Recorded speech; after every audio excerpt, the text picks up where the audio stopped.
where the accented notes are on upbeats and just a little bit more borrowing from the bebop language. And that was always very attractive to me, just hearing things that are a little bit more syncopated. More so than they're both cool, but I was very attracted to that. And it was interesting because when I would listen to a lot of rock players, I wasn't really hearing that much. And I always was it was always a little bit mysterious to me as to why, if all the fire, all the cool, fiery stuff was always with the rock players, but all the clever stuff, a lot of the more clever stuff or sophisticated sounding stuff was always with more jazz-leaning guitars. And it always got me, like, why can't we put that together a little bit more? So secretly, I had a rock band since right out of high school, my brother and I, and of course I'm learning all these rock guitar solos, but secretly I'm listening to a lot of this other stuff in my own spare time. So a lot of my current playing, I think, is the result of just having a lot of those influences. Like I said, I'm very much a rock guitar player, but I think some of those influences sometimes come out. You can hear a little bit of that. And that was really the basis of my thing. We were trying to get a record deal for years. We wrote songs, we recorded albums, we showcased for record labels.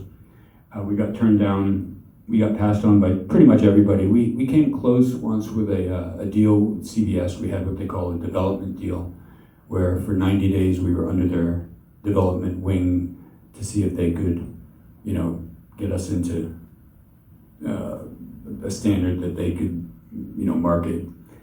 But in the end, they didn't continue. So eventually, my brother and I decided that we wanted to, if we were going to have an original band, then we'd have a cover band, and we'd just go to a cool place and play cover music. So we were going to move to Florida, where the weather is nice and where there's beaches and cool bikinis and stuff like that. And we were going to just be a cover band there. And before we left, just for the heck of it, I sent a demo to Mike Varney's column. So back then there was, for you younger guys, which is most of you, I guess, Mike Varney used to have Guitar Player magazine used to have a column called Spotlight. And it was run by a guy named Mike Varney, who also owned a small record label called Shrapnel Records. So if Mike Varney got your tape and he liked you, then he would feature you in the magazine. He'd feature 3 guitar players a month from around the world, and just unknown players that he thought were cool.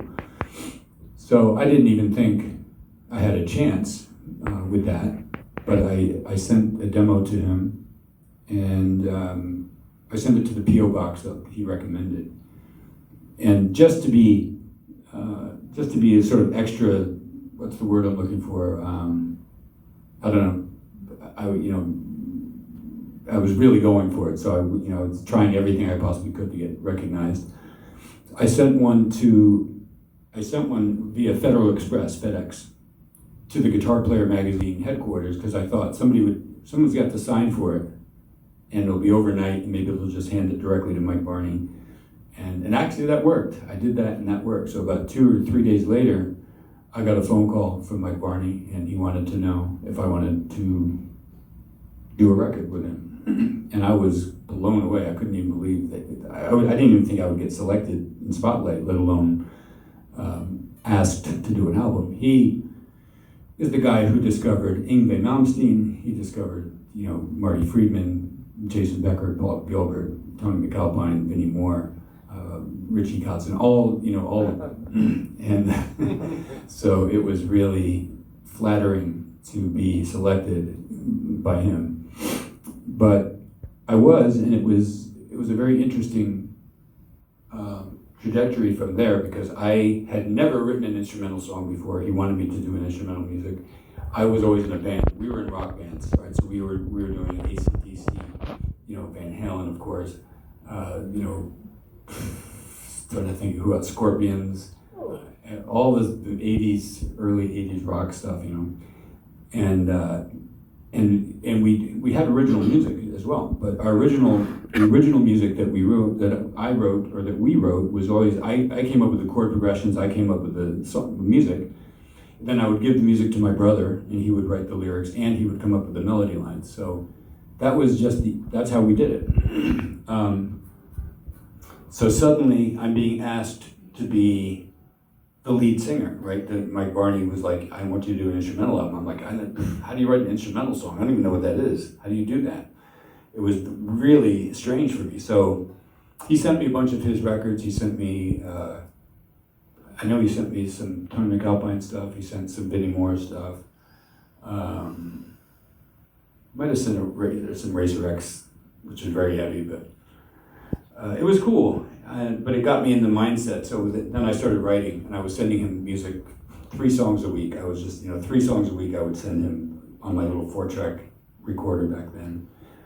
And the first song that he selected was this song that was called Kick It All Over, and it was strange for me because I write music here. I don't write music on the guitar. So most of the best songs, or my favorite songs that I've written, have been songs that came from while I'm driving, I suddenly have an idea, like I hear it, you know what I mean? Or I'm jogging, or I'm in the store, shopping, and then I have to run to my studio and run to my guitar, and then see what that looks like, see what that sound looks like on the fretboard. And so Kick It All Over was very much that, because it was this melody line. It was like,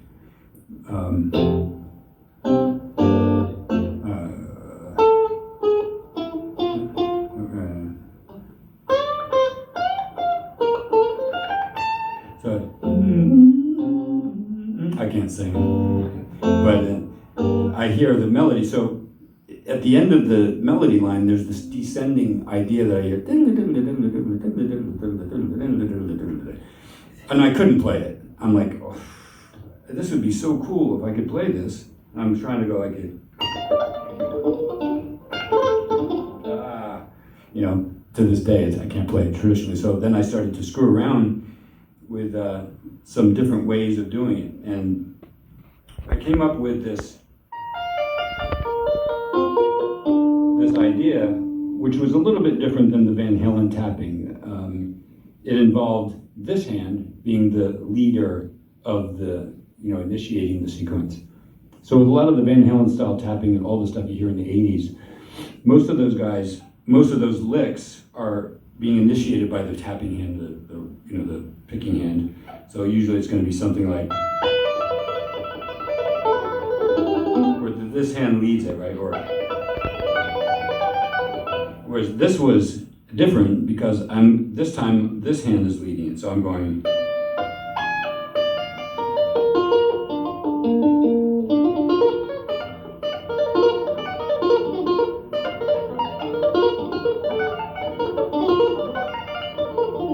So it was really helpful because when it came to that melody line, it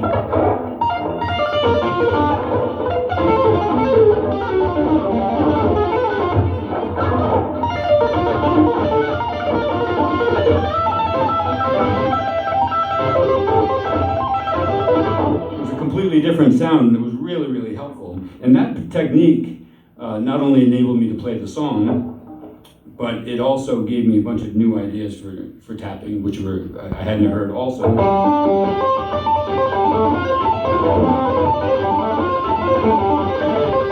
So like that's different because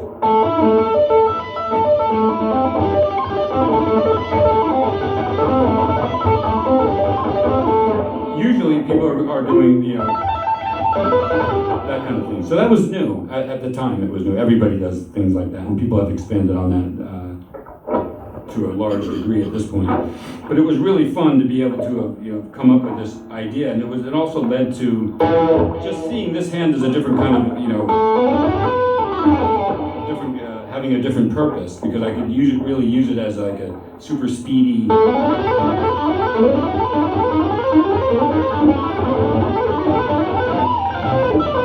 And string skipping, So it just became a really useful tool for me.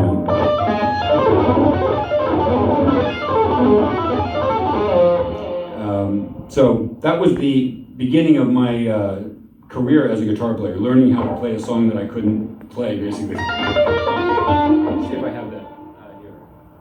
Just play the chorus of that.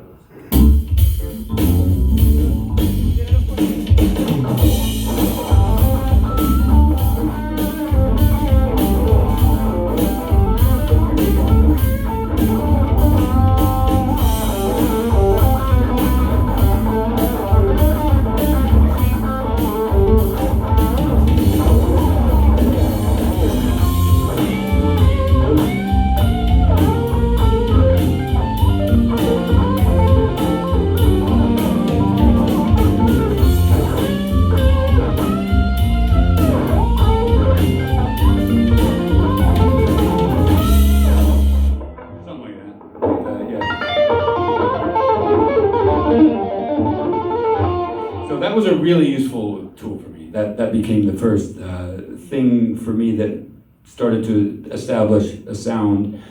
The other thing that I started to notice with my playing is that I was doing a lot of stuff that was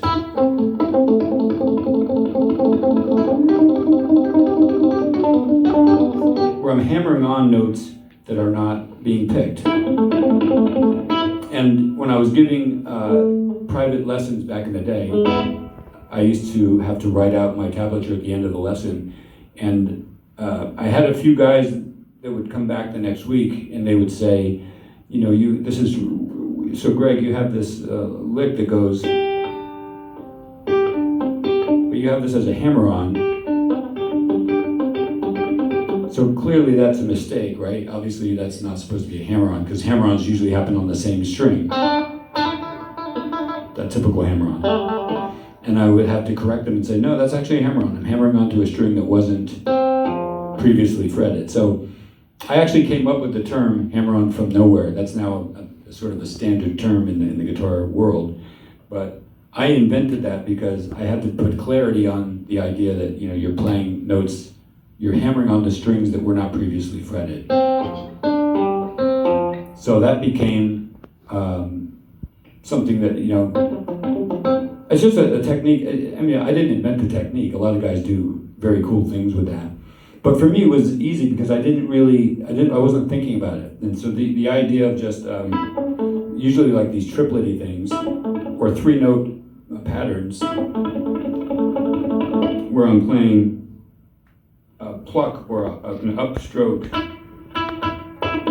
or plucking like the highest note and then picking the middle note and then hammering on to the lowest note.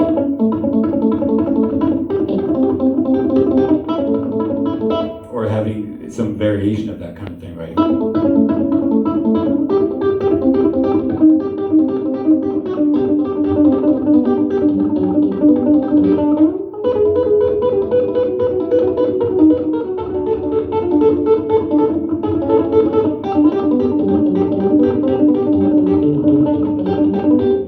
Because you could do things that would really be difficult, I think, conventionally. It'd be hard to imagine somebody picking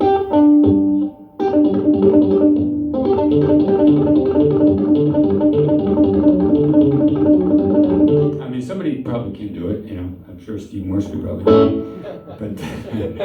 But it's definitely a much easier way of getting the job done.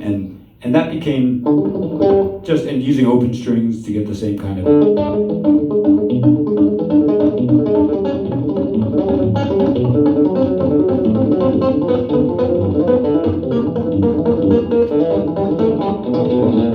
It was a song I did.